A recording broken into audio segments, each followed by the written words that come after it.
Hello, friends of the podcast, and welcome to Directionally Correct, a people intelligence podcast with your host, Cole Napper, and today's guest, Hadeel Al-Tashi, head of SHRM Labs and future of work investor.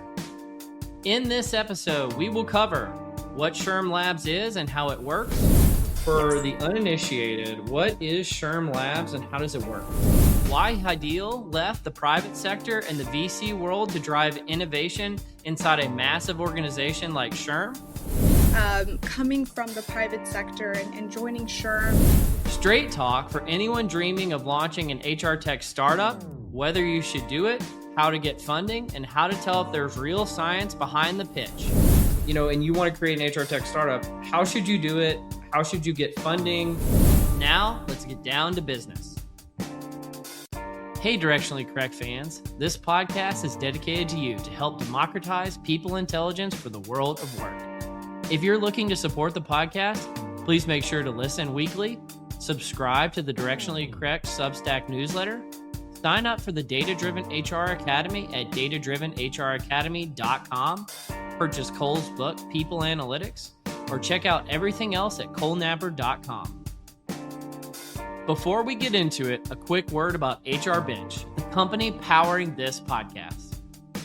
You know, when we all started in people analytics, we wanted to do strategic work, building predictive models, workforce planning, advising the C-suite, and most of all, quantifying the impact for the business. Instead, we spend months building dashboards and reports that should already exist. HR Bench eliminates that entire phase. Your HRIS connects, your metrics calculate, your benchmarks populate. This is not novel. This is day one, not quarter two. That means skipping straight to prescriptive analysis, storytelling, and taking action for the business. Want to learn more? Book a demo at hrbench.com/directionallycorrect. Find out more about the company powering this podcast and building the future of people intelligence. As always, all opinions are our own, and thanks for being a listener. Well, Hadeel, thanks for joining me. And I do want to say a big thank you to our mutual friend of the podcast, previous guest, Joey Price, for originally connecting us because he's such a treat himself. But you are quite the treat in your own respect. So just wanted to thank him. But isn't Joey the best? He is one of my favorite people. And thank you. You're very kind. And I'm so excited to be part of your podcast. Well, let's get down into it then. So you lead SHRM Labs. For Yes. the uninitiated, what is SHRM Labs and how does it work? Yes, so SHRM Labs is SHRM's innovation arm and venture capital arm of SHRM. So we established 5 years ago. The reason why we came into existence is, as you all know, SHRM is an authority voice when it comes to HR, everything work, workplace, and workforce, and technology is a big part of that. And SHRM Labs was established to look into emerging technologies that are truly shaping the future of work. And we wanted to see what's out there, educate our members about what's happening and what's coming, and really allow a platform to connect the innovators that are building interesting and exciting technologies with the end users and the practitioners. And so we've been, like I said, operating for a few years now. We've seen interesting technologies, and we are just excited and bullish about the innovation that's coming ahead. And, you know, in some cases, the innovations is we see founders building things that, you know, we're not quite there yet as a profession. And I'm sure we'll talk about that at some point today. Yeah, well, and I actually do want to talk about that because you, by nature of your role and where you're positioned in the HR tech community, you get to see where all the innovation is going and what's getting investment and what's not getting investment, and where, like, kind of you're creating the future. So what excites you that you're seeing in kind of the tech and innovation space at the moment? What excites me are solutions that are truly addressing HR problems and business needs. There is a lot, you know, I think in a lot of ways, SHRM Labs is different from a typical investor in the space because we know from our members firsthand what's resonating, what are top of mind issues and priorities. And what truly excites me are those solutions or technologies that are addressing problems today and not 10 years from now, and there's just no adoption. So those are the kinds of solutions that excite me is technologies that are driving productivity, addressing true and real and critical problems that HR leaders are facing. Well, that you said something interesting there, which is, somebody who's addressing a problem that exists today, not something that's 10 years from now. How do you separate the wheat from the chaff to know if it's like stage ready now or if it's future oriented? It's really impact. Like, who are you? Are organizations buying your technology? Are they using it? Mhm. But then also, we are uniquely positioned because we have so much insights from our members. Like, we know where they are, we know the state of AI and HR. And the reality too, Cole, is that AI is behind when it comes to HR is behind when it comes to AI adoption within the organization, and so it's actually like holding back the organization in some cases. And so what's interesting is everything we do, we really rely heavily on SHRM's data of like, where are we, in terms Mhm. of adoption? Where are we in terms of priorities? Where are we in terms of concerns and hesitations when it comes to AI features and platforms? And we really use that as like a foundational layer to the tools that we look at, and we make sure that it is aligning with what we're seeing with our member base. What And I do want to dig into some of the data that you have from SHRM here in a minute, but what are you seeing particularly around AI? Is like I hear terms like it's AI native, or Yeah. we vibe coded our solution and things like that. Like what is promising in the AI space for HR? And you said HR is behind. Like what's promising and like what is not promising? Um, so yes, I feel like we are seeing a lot more. Almost all startups today are AI native. Hmm. That wasn't the case, Cole, a few years ago. Everybody, I think in 2023, we saw like everybody was just like attaching AI in their Yeah. websites, and it's like, what do you do exactly, or like how do you incorporate AI, or like what impact has AI made? And it was very clear that it was just a marketing thing. But in terms of AI, I think for us, it's very important to understand that the appetite for AI in HR varies based on the HR function. And so Mm, what we have seen is that when it comes to recruiting, talent acquisition, that is where we're seeing a lot of activity in AI, and also a lot of the highest adoption and impact. Whereas, functions that deal with like compliance, HR leaders don't want necessarily AI making decisions on who gets fired and whatnot. So it's not evenly distributed based on yeah. like the HR function. And so we are seeing certain HR functions that has a lot more Yeah. AI capabilities and features. So we're seeing a lot of innovation and activity there, whereas some HR functions are just slower, and that's not a bad thing. We want the human component. We want to make sure that ultimately that a human is the decision maker when it comes to high and sensitive aspects of the business. Well, you mentioned it's being done in kind of recruiting and talent acquisition, and there's two really high profile lawsuits going on around using AI with Workday and Eightfold right now that are still kind of unfolding at the moment. I don't know if the results will be out by the time this airs or not, but right now we don't really know what the conclusion is going to be. Um, should companies be reticent to use AI in that respect, or are there good ways of using it, or are there bad ways? Like, what are you seeing? So you definitely need to, when using AI, it is very important to have a policy in place. It's important to have an understanding of, to what extent is AI supporting you, right? It is very important that, and in the cases that you mentioned, Cole, that there is no bias when it comes to AI. And honestly, it comes back to the importance of making sure that the human component of all of that is still there and very much involved in all that process.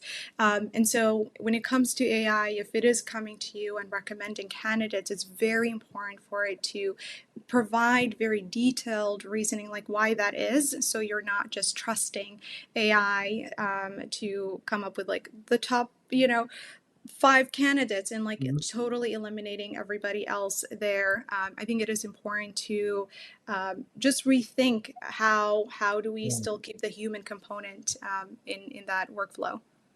Well, and the funny thing is, there's a lot of people with PhDs and master's degrees that listen to this podcast all over the globe that study things very related to these topics.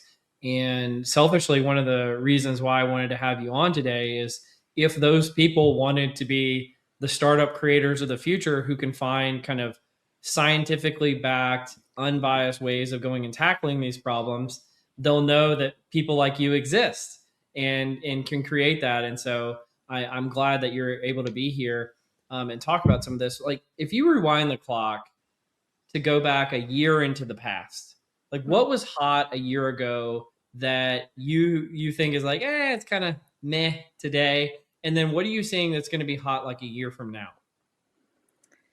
um, Agents was like a thing. Yeah, I And I remember really, agents. do you Everybody remember remembers Agents? agents, My don't they? God. Oh, I remember I hosted like a private dinner, and it was like a mix of, founders from like successful HR tech vendors and corp dev folks and other investors. And my God, when we were talking about agents, I just was like, we're not there yet. What is this? Like, it was just like so far fetched, but they were so bullish and excited, and we're like, yeah, Mhm. like it's gonna disrupt the workforce, and like, what does that mean for like the, when the how do you hire them? How do you evaluate? What roles? How is that gonna shape the workforce and things like that? And so like, and today it's like, where are we with that, right? And so um, that was one thing. I think last year was like a really hot topic. Everyone was just talking about it, and it's very clear like we're not there yet. And it Mhm. may be a thing in the future. It's just it's going to take a minute, and especially looking at the rate or the percentage of how many organizations are actually adopting AI in the workplace. It's so low. Like we're not like we're not even there. So that's one thing. The thing that makes me excited for the future, again, it's impact. It's technology that truly addresses pain points. I think, Cole, where there's opportunity, and this is kind of like in your world of Mhm. analytics, I think there is a need for data. There is a need for tools that help HR and business leaders understand their workforce, and for planning purposes, for making quick decisions. And we are in a place right now where, I mean, you're seeing all these layoffs that are happening left and right, and decisions that executives need to make on the spot. And so I think that is a place where I'm hoping that we see a lot of innovation, because Yeah. there's just a hunger for tools that gives HR and business leaders like immediate insights on their workforce, and to make quick decisions as needed. Yeah, if only there were innovative AI native people intelligence tools that were being built in front of our eyes that, are for the podcast. I don't know, if only. Um, I'll say, if you are referring to HR Bench, I was in awe when I saw them, and there's no affiliation between me and them, but I did look at their tool, and I had my aha moment, and I genuinely, like, I was just so happy. I'm like, this is what we need. We need more of tools like that. She said it, not me. Exactly. And I like, again, no one paid me to say this, just putting it out there. Yeah, well, I appreciate that. That's high praise. Well, you did mention a second ago that, and I think this is one of the reasons why you versus just like a generic HR tech investor is so interesting is you've got data on SHRM and SHRM members and SHRM and adoption and things like that. What are some of the things that you're seeing in the data about the SHRM membership, and what are some predictions perhaps that you have? Yeah. So I kind of mentioned this data point, but HR is lagging. When it comes to adopting AI. Um, so I think the point is that 36% of HR functions had adopted AI by the end of last year, and whereas 52% is the number for the broader organization. So you see there's a gap there, and Yeah. the gap is also expected to widen even further by the end of this year. So like I said, HR is always the last room to get the renovation, and so there's just that to keep in mind. And then also when it comes to AI adoption within HR, and I want to flag a couple of research reports that maybe your audience would want to look into. But SHRM Mm. has invested quite a bit on research, and we have an amazing team that does a lot of research around the state of AI in HR, and then AI in the workplace. So if anybody's interested, go check out those reports. They are online. But the other data point that I want to mention is that the AI adoption within HR it varies based on the size of the organization. So AI adoption is primarily is a lot bigger in bigger organizations. So we're seeing like 60% of extra large organizations have AI in HR, and that number drops to half for mid-size and small organizations. So it's not spread out evenly amongst all organizations, and that's just something I think important to for innovators and for the different vendors that are out there. There's just the appetite for adopting AI in HR varies based on the size of the organization. And then I kind of like mentioned this too, but the AI adoption tends to be in recruiting mostly, and that's where we're seeing also Hmm. a lot of innovation. But HR practitioners that's like the low risk categories, like create a job description, right? Help me a little bit with the screening and so forth. So that's where we're seeing a lot of activity. But then also going back to SHRM's data, one thing that was very interesting that we found is that, low risk, it doesn't necessarily mean high adoption within the HR function, even though I mentioned earlier that there's just the appetite may vary. But, like personalized learning, for example, or adaptive learning or coaching, those are considered, low risk for an organization if they were to incorporate AI in these segments of HR, yet we are still seeing a low adoption. And the low adoption is primarily linked to the infrastructure and change management. So, really, the bottleneck here, call for organizations to adopting AI tools is really the change management aspect of things. It's not, it could be like, this is not a compliance tool. Like, why isn't this company adopting this AI tool? It's really you as a vendor. You need to Hmm. educate, help organizations, push through that change management to really make use of your solution. Yeah, that makes a lot of sense. Well, and I love that you highlighted that SHRM actually does really great research. I think no, so Shauna Waters, one of our previous guests, used to lead or was one of the high up researchers at SHRM, but we haven't had any other guests other than you that are current SHRM workers. What's it like being a part of SHRM and its relationship to the HR community? Um, and also, side note, Cole, there's a lot more smarter people than me at SHRM that you probably need to feature. Oh, Um, whatever, but whatever. You're the best. I appreciate it. But I mean, so my background is not in HR, and you know this, Cole. Mhm. This is this whole I want world, to get into that, by the and way. I'm sure we will. This could be a good segue to that. But so my background is not in HR. My focus and background reason is really around technology, innovation, emerging technology startups, and so forth. And so coming from the private sector and joining SHRM is, I learned a lot. My God, I feel like I know a lot about HR now than I ever did in my life. And it's been very interesting as an industry. I'm learning how um, it's one of the most challenging industries for innovation, in my opinion.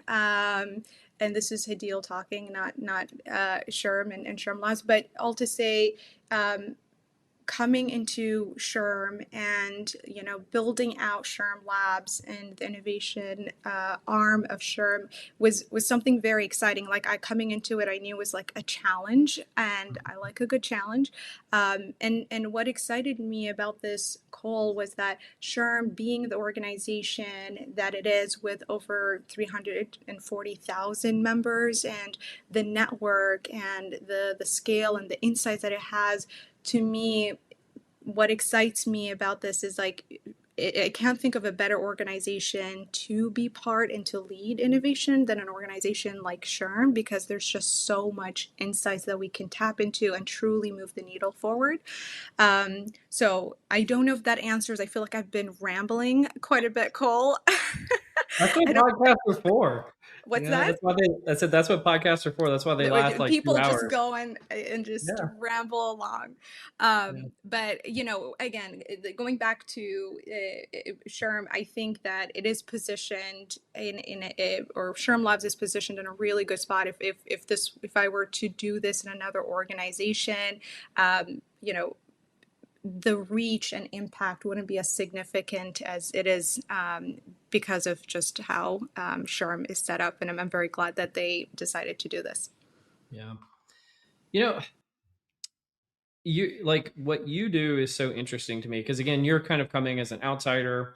You have that investment background, you have that entrepreneurial background, you have that technology background, and then you get to lead the investment wing that's creating some of the innovation of the future. But you're always looking. I think they call it deal flow in the VC community. You want like what's the next hot thing that's coming down the pipe. I have a lot like I'm just gonna brag on my audience really quick. I have the smartest people that are in the HR and HR tech community that listen to this podcast. Like they love this kind of stuff. They're very innovative, but many of them don't know. Like there's just a knowledge gap of if you wanted to create your own startup. Like if you've got a great idea, you've got a great science project, but you want to find a way of productizing it and bringing it to market, and you want to create an HR tech startup. How should you do it? How should you get funding? What are the areas of the market that you should be tackling right now? What other things that I'm not even asking should you be thinking about? Like set them up for success, and how should they go about thinking about this? Yeah. Um, I would say, find a problem that you're passionate about, and, a problem that is a real problem, like a must What's a real have, problem? like a How do you real know something's a problem. real problem? Well, like it can be like just, how I think of solutions is that, is this like a nice to have, or is this Mhm. like a must have, right?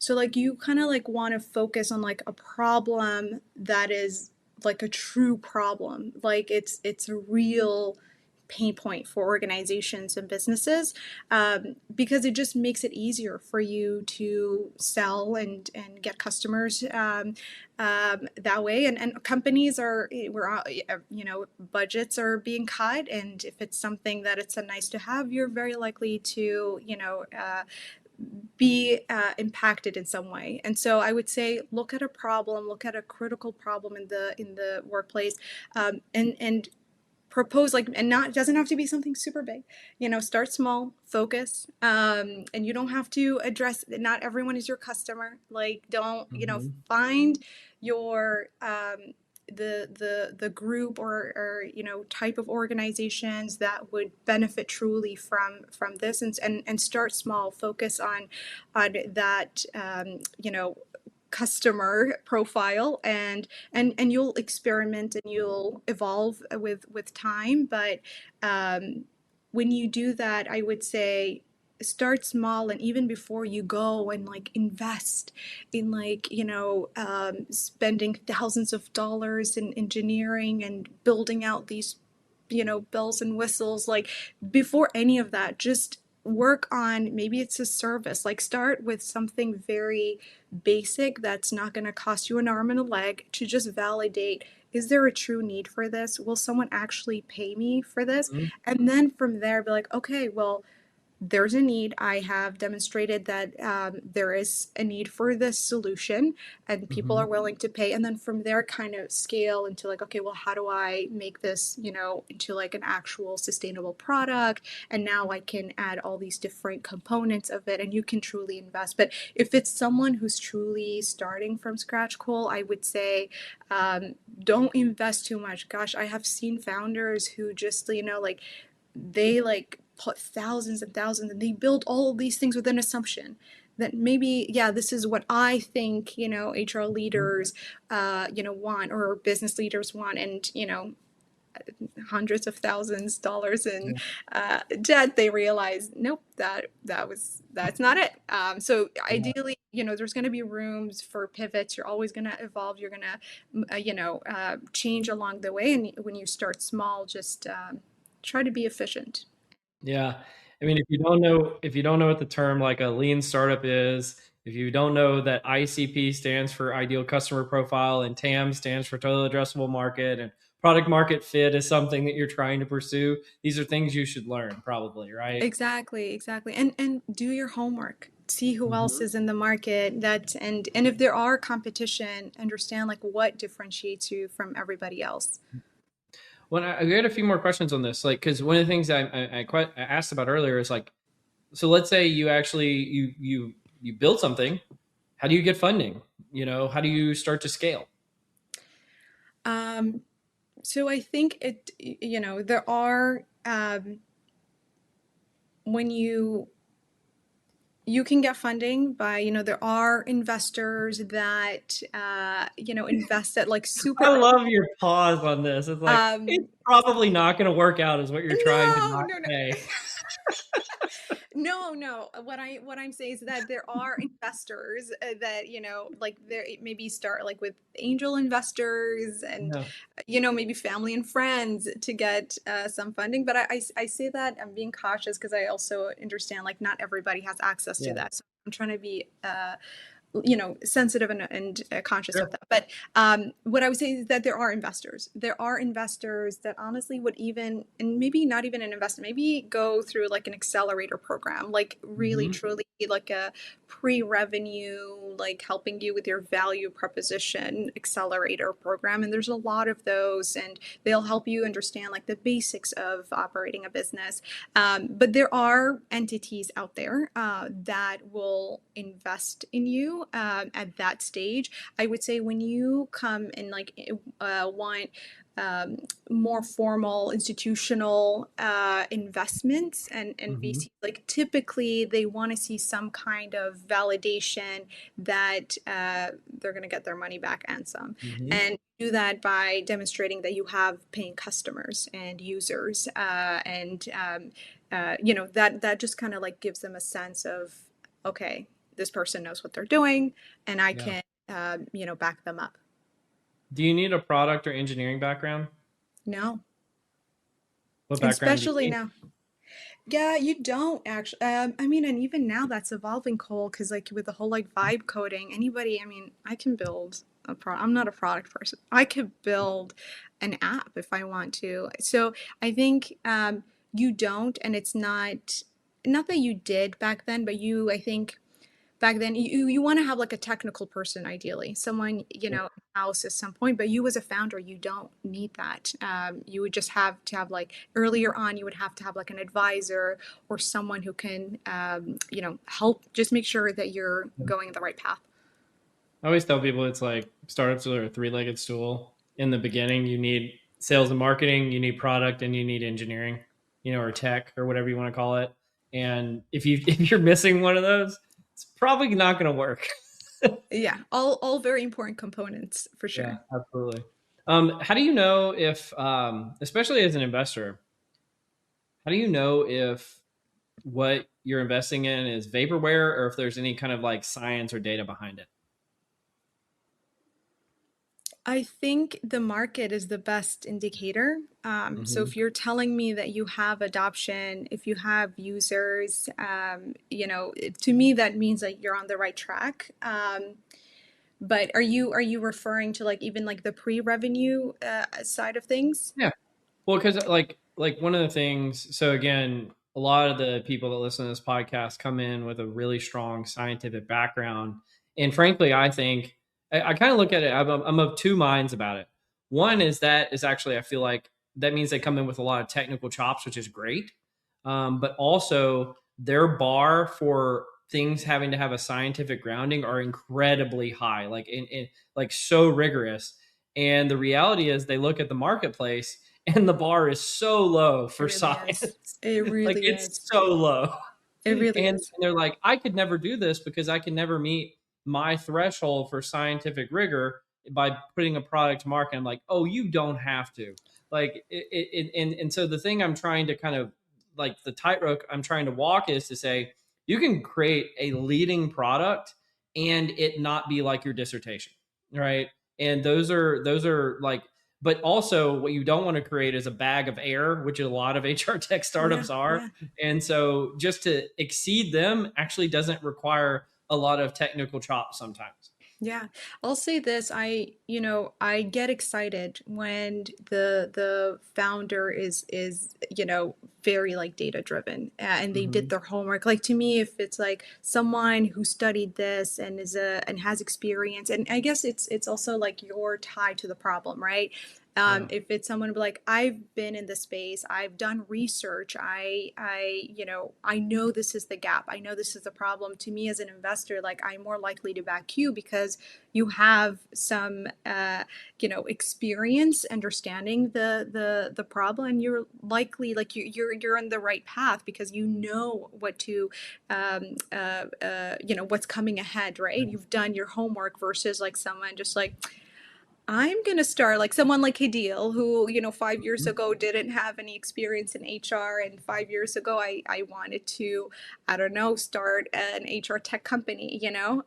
So like I think that having that background, I think is really crucial, and it's something that will make you attractive to investors, even customers, because they're like, okay, this person knows what they're doing. It's not just a random person that is just coming up with a solution.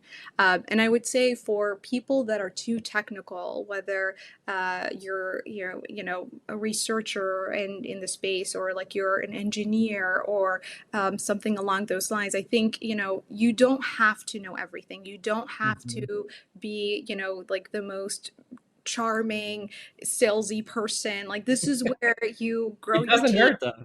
I mean, it does not, but like, you could focus on what you're good at, and bring team members and partners and individuals that can complement you, right? And so like you can just be good at what you do and just nerd things out and have them be like that sales engine to sell this product for you. But I think um, I think those kind of people that actually know the problem and have data to back it and the experience to back it, to me, are honestly like the most attractive kinds of Mhm. founders.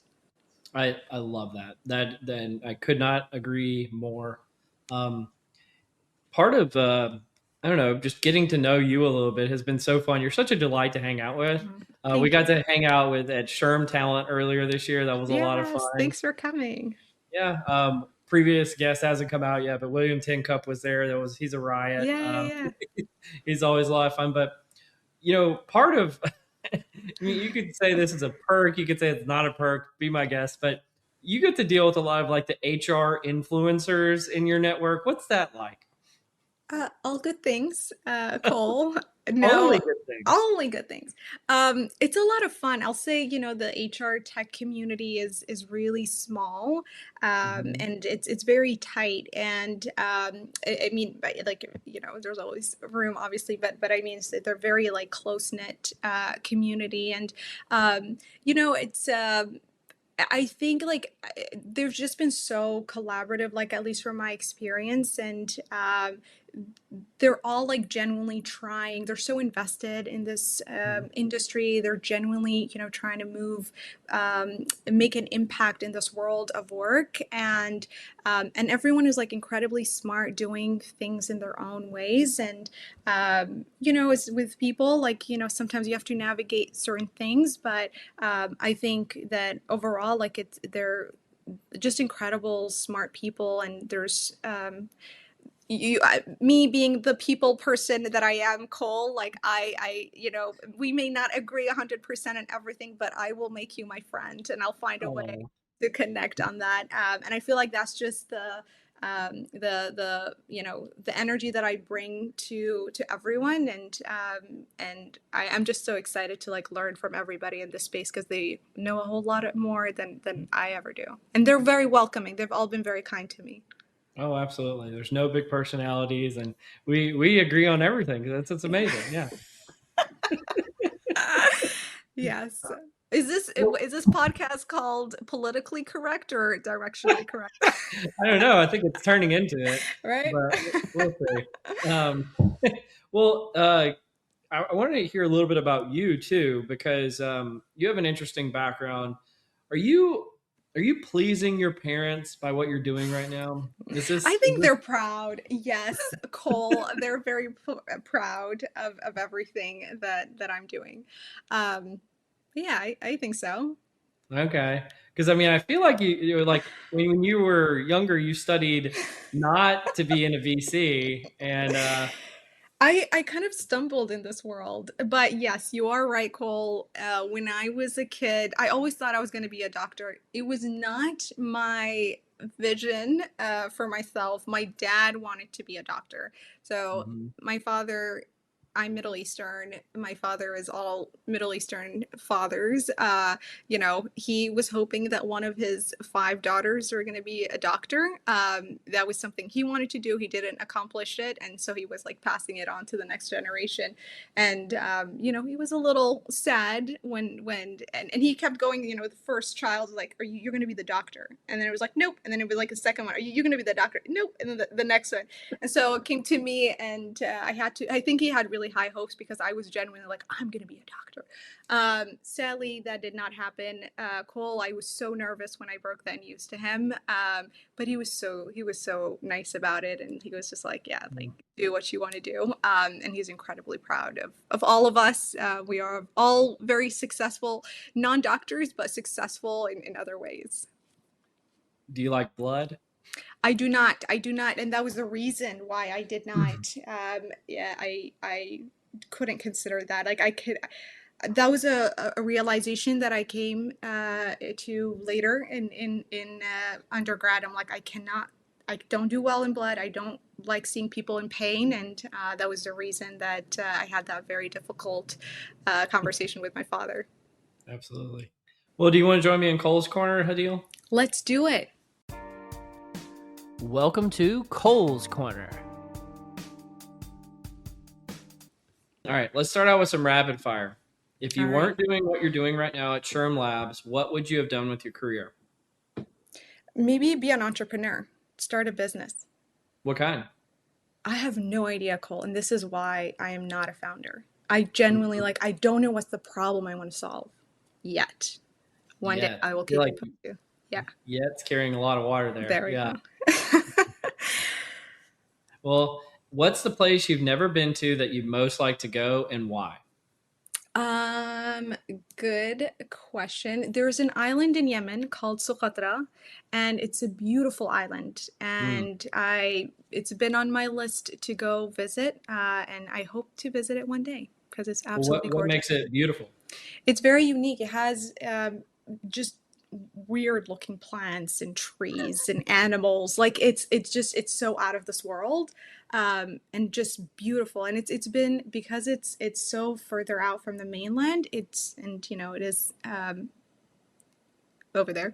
It's isolated from the rest of the world, to the point where they have their own language, like the local language is called like Wow. the bird language, Mhm. where it sounds like the bird language, Like, like like chirping.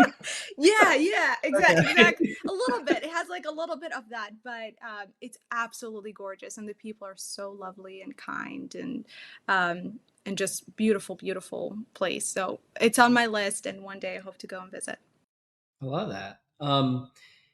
If you were a character in any book, TV show, or movie, who would you be and why? Mm, a character. Um, I liked Mulan. She was so bad. Ooh, she is And I'll badass. tell you what, because so I'm one. Well, I told you five girls, and Hmm. I love that. And again, maybe this needs to be like a psychological or therapy session.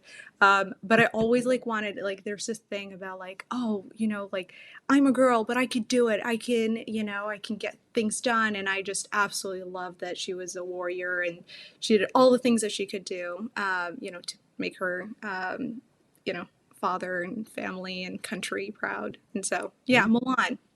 I love that. That's a good answer. So I got one big question for you, Hmm. and it is: you get a view on the entire HR tech market via the vantage point that you have at SHRM Labs. What's the area of the market that you see that's getting investment that you disagree with the most? Um, um, right now, I feel like the talent acquisition space is just too much. Like Flooded. it's flooded. I think there's opportunity to put money elsewhere, Mhm. where the functions that actually need it. So, yeah, Yeah. When it's funny, we're in like at least they say in the macro economy, not necessarily in the tech sector, they were in a low hire, low fire type of environment right now. And so talent acquisition isn't to your point from earlier, you want a nice to have or a have to have. Talent acquisition is not a have to have for a lot of businesses at the moment. And yeah. so I love that take. That is a um, very data driven take. I love it. But the thing, Cole, about that is, the organizations, like, they're still not able to, like, hiring the right person is still a problem. It's Like, very that's different. still, it's a big thing, that issue that we're constantly hearing from HR leaders at all sizes. Like, and I think maybe the opportunity here is, how do you make sure that the people that you're interviewing and assessing, like, truly actually have the skill sets that they have? Like, because God, like, with AI, everybody is like a superstar. Everybody, like, you know what I mean? Like, there's like all these like different skills fishing issues that are happening, and Mhm. you hire the candidates, and it's like, can they actually deliver? Oh And yeah. maybe the opportunity here could be like, are there enough tools that actually validate the skills to make Yeah. sure that the people that are hired are actually doing the job, Yeah. properly? Well, and I feel like that's like the inverse of the issue. The thing that's not hot is the inverse of what should be hot, which is, let's call it like there's a lot of prongs to this, but let's call it candidate fraud, Yeah. right? In like skill fraud and like skill validation and all those things. Like if somebody can figure that out, there is a Yeah. huge opportunity at the Oh, moment. absolutely. Absolutely. Yeah. Well, with that said, let's do some what am I reading? And so sometimes I bring on people to talk about things that they're an expert in, and sometimes I bring them on to talk about things that they're not an expert in.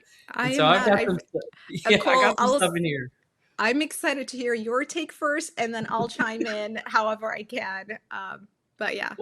As always, I've got a creative take on this that I think will bring it back home to something that you'll care about. So this first article is called "It Must Be Very Hard to Publish Null Results" by Ryan Briggs and a few other folks. Came out earlier this year, and it's summarized by this guy on LinkedIn named Jonathan Mellon. and it said, what aren't social scientists telling you? In the new paper, it shows that almost all of their null results. So they used LLMs to code 100,000 articles in 150 different journals and found that only 2% of the abstracts reported null only results to 78% that reported strictly positive results, right?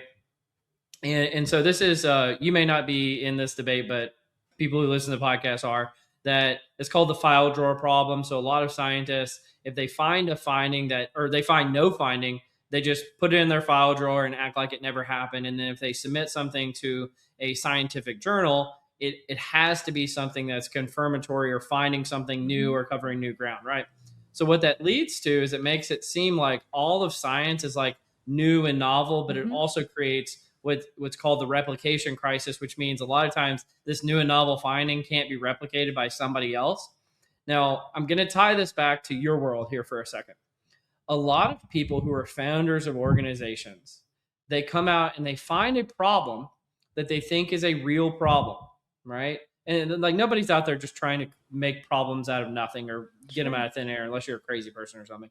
And what they don't realize is, because in the scientific journals and the places where if they were going out to do research on the market of that problem, that like, oh, no one's done this before. No one's looked into this That before. is so true. That is so true. And what you're finding is actually thousands of people may have looked into it. It just never got published because it's stuck in a file drawer somewhere. And so many people may have looked into it in the past. It's just an unfruitful enterprise. And so I wanted to make kind of a transitive property of geometry argument here that publishing null findings will actually help the investment community more to really fund the things that will work, because we can know quicker that there will be a lot less wasted effort on problems that have already been figured out. What do you think about that? I agree 1,000%, because it's null reports and findings like that is significant. That's crucial, right? Because that's data that can help you, like, oh, someone else has done it and it didn't work. Let me think about it differently, or let me tackle it from this angle. Whereas like you see a lot of repetition, and I do like I see, like, gosh, like at this point, like thousands of companies that and in demos that I see to date, and it's like I see a lot of repetition. I see, like, and I'm like, there was like another company like a year ago that did this. So there is definitely, I think, value in putting it out there, and this is kind of like goes back to the research part. For anybody that's like starting a new company, like, do your research, like genuinely look at the market, look who did it, and if it didn't succeed, like learn why and see how you can do things differently. But it is very important information. Absolutely. Well, let's move on to the next one of my reading article. Let me pull it up really quickly. Again, another one that'll be a little bit of a stretch for you, but I think the audience will get it. So this is in the Journal of Applied Psychology. This came out earlier this year, called Clusters of General Counterproductive Behavior and Associated Personality Profiles by Michael Wilmot and Denise Onez, who is a recent guest on the podcast as well. And essentially what they're trying to do is to take all the ways that we assess for personality, which, by the way, I think you guys funded one company recently that does some of this work. So this is definitely related. All the ways that we assess for personality, and trying to create clusters of what you might find for general counterproductive work behaviors. And so I'm going to boil it down into something. They get very technical on how they go about doing this. But I think the important thing that they found is that they found 2 meta clusters and 4 smaller clusters related to this. But when looking at the relationships between these clusters and known kind of psychological profiles, they found that they strongly parallel people that have kind of psychopathic tendencies, right? So people that, like sometimes called the dark triad or the dark tetrad, these types of individuals, that you can actually find these, and they lead to individuals, if they're hired, engaging in general counterproductive work behaviors. So why is this important? It's actually interesting to me related to what we were just talking about a second ago.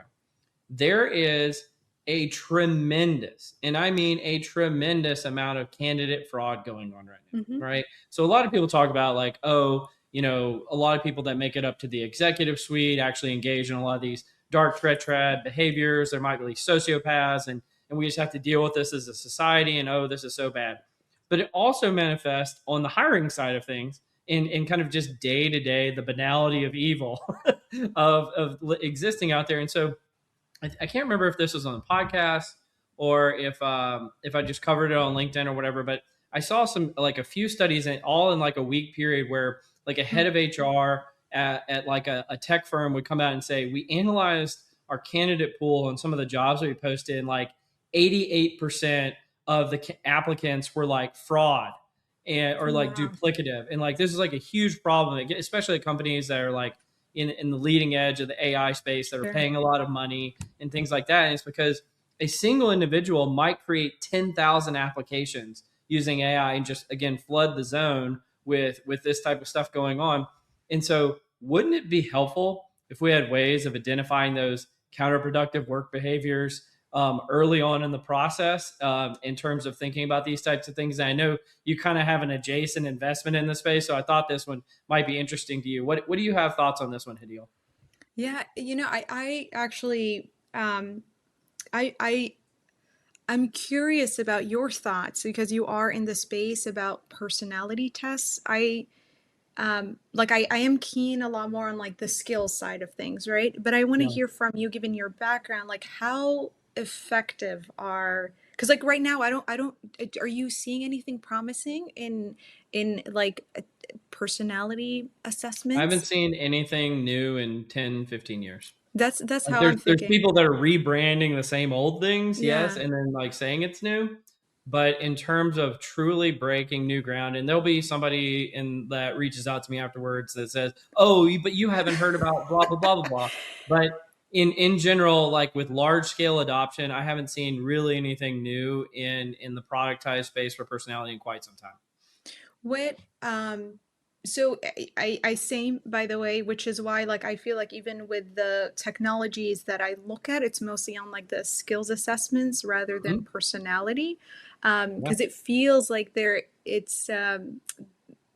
there's gaps and this report shows that, right? Like the assessment is just covering like one single point and it's like there's nuances, there are things that we need to account for, and the personality tests right now I don't think they cover those aspects of things, and yeah.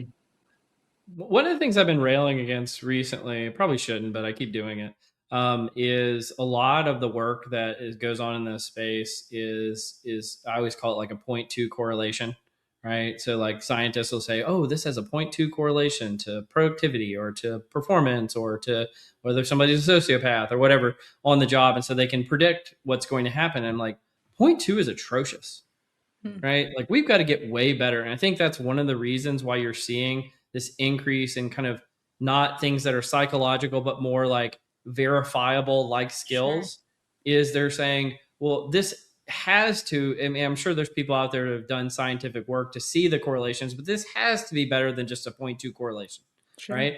And maybe you could create a composite where you took psychological, behavioral, things that are demonstrable, and you combine them all into one, and maybe you could create something that even has an even higher predictive capacity, right? And I don't see enough people going in that direction, and so that's what I would really like to see is like, what if we could really get to maybe not deterministic, like 100% of the time we find the perfect hire every single time, which probably never going to happen. But what if we could get significantly closer to that? I think there's a lot of meat left on that bone for sure. yeah, yeah. Question for you, Cole. Do you, and you mentioned the lawsuits that are happening, as we speak. Do you see any concerns or downfalls for like employers if they're like, oh, based on the assessment, we see that your personality is this, and Mm-hmm. we're not going to Yeah. offer you, like, is there any concerns there? There is. Yeah. So I can't remember where I wrote this. I wrote something a while back about what I've not lovingly called like the permanently unemployable class. Hmm. right? So like a group of people, let's call it, this is not a scientific term, but let's call it they have a bad personality, right? Yeah. Which means every type of assessment at every employer that they face, they're going to fail. All right. They're going to be bad in structured interviews. They're going to, anytime that anything related to like interpersonal, personality type of assessment, whether it's scientific or just when you're engaging with somebody in conversation, they just have a bad personality. Hmm. Do you create a class of people that are permanently unemployable if you're looking at that? And what perhaps, because one of the things that we know is like when you have a diverse population of people, just because you might be low on something doesn't mean you might be high on something else. Right. Hmm. And so, what are we losing out on as a society if we're just completely writing off a whole swath of the population by just saying, well, you've got this bad Yeah. personality that doesn't pass our test, but perhaps we're missing out on innovation. Perhaps we're missing out on new ideas. Perhaps we're missing out on, new and novel ways of tackling things. And what kind of problem, like the kind of the counterfactual, I always like looking at counterfactuals, which is like a lot of people worry about the first order and second order consequences of a problem that they see. But what about the thing that didn't happen because we never even addressed it? Right? Hmm. That's a counterfactual. And so the person who never got hired, what if they would have been the person that created a new $1 billion sector for our business? Yeah. Right? And those are the things that I think about. And again, this is why if you're looking at for a more holistic approach, where you're looking at things like skills, like demonstrable characteristics that someone has, what they sometimes call bio data, which is just like what are the things that you can show from your experiences that would lead you to be good at the job that might be effective, and your personality, not just looking at your personality. Could you create a whole look at the individual and see that maybe there's a compensatory approach here where you're compensating for one thing with another thing and actually showing that you might be able to deliver value so that you're not just permanently unemployable. Yeah. Yeah. So I guess anybody out there that's considering starting a platform or a solution around personality tests, like there's different things that you need to think about. Okay, it's not just about determining if this personality is going to Mm-hmm. work with your organization or not. There's definitely a lot of questions and legal questions per se, Yeah. specifically you Which need I to. didn't even touch on there, by the way. Yeah, And there's a yeah. lot of, regulations and best practices and scientific things that you should follow in that respect too. Um, I bet you when you ask that question, you're like, "Wow, Cole's thought a lot about that before." I I love it. I love. I knew you'd have something to say about it. Yeah. Well, let me hit you with the last article really quick. Somebody we've covered quite a bit on the podcast in the past, but haven't covered any of this stuff lately. Dr. John Sullivan. He wrote an article when a loyal employee departs, get their help in finding a replacement using departing employee referrals. So Dr. Sullivan is always writing something interesting, and he goes about identifying what he calls company first employees, or CFE. So these would be people that are loyal to your company. Even a loyal employee, sometimes for life circumstances, decides to leave and go somewhere else. How many organizations out there are asking the people who are leaving for referrals? It almost never happens. So he gives a few of the benefits of asking these type of folks for referrals. You'll hire better performing employees. There will be a shorter time to fill and a smaller loss of team productivity. Their targeted network will get prospects' attention faster. The departing employees' pitch will be more convincing. There'll be fewer bad candidates, no or low recruiting costs. The loyal employee is more likely to coach and mentor them, and the resulting referral is now becomes a current employee. What do you think about this as a practice? I just thought this was very counterintuitive, but also intuitive. I like it actually. Like why not? I think that yeah, I mean there's so much power in referrals, and I feel like there has been a lot of vendors in the space, and they are it's very clear like they're addressing a problem, especially to the point of like when organizations are not finding the right people. I think there's power in referrals, but also more specifically in this case where it's like someone who liked the organization, who liked the work, but it's not like they're leaving in bad terms, and they love the people that they work with, and they kind of wanna they don't want to leave them in a bad spot, right? Yep. I think that referrals are crucial, and to take advantage of that is a no-brainer.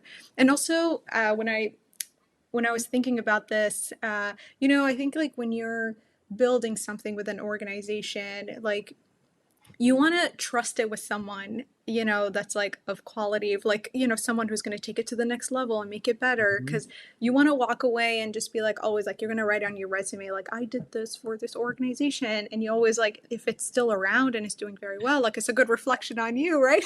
Yeah, it is. So like, I think it's a win-win for everybody, so I don't know. I thought it was a great suggestion.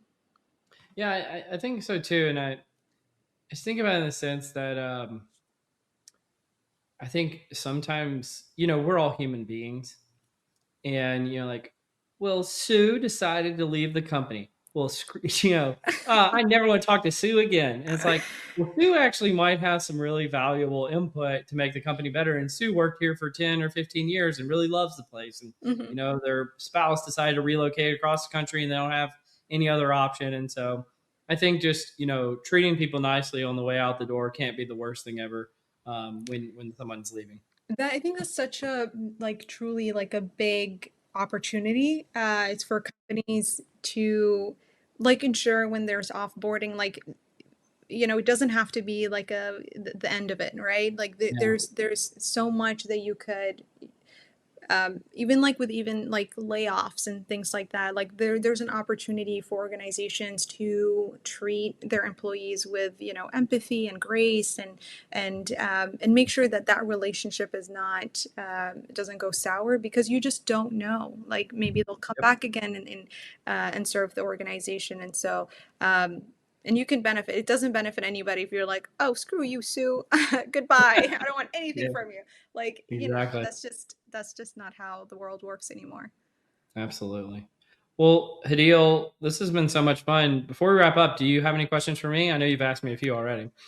Um, I am so I will say I am very intrigued and excited about the world of workforce planning, analytics, Mhm. and all of that. And I will definitely reach out to you and see what you're seeing in this space, or like what are your pain points, because I'm very intentional about hearing from different stakeholders and what's important. And at the end of the day, I'm not an expert in all these different areas of the HR function, and I rely on people like you, Cole, to tell me what will resonate and what won't. So I'm sure after the podcast we'll have many conversations around that. But I'm just very grateful that you gave me the chance to chat and be part of your podcast and speak to your audience. Well, yeah, those have been great. Well, if anybody wants to reach out to you or learn more about SHRM Labs, where can they find you? On LinkedIn. Connect with me, let's chat, and I want to hear about what you're doing and how I could be a resource. But yeah, feel free to reach out on LinkedIn. Awesome. Well, you've been listening to Directionally Correct, a people intelligence podcast with your host, Cole Napper, and today's guest, Hadeel Al-Tashi. Thanks for joining me, Hadeel. Thank you. Thanks, Cole.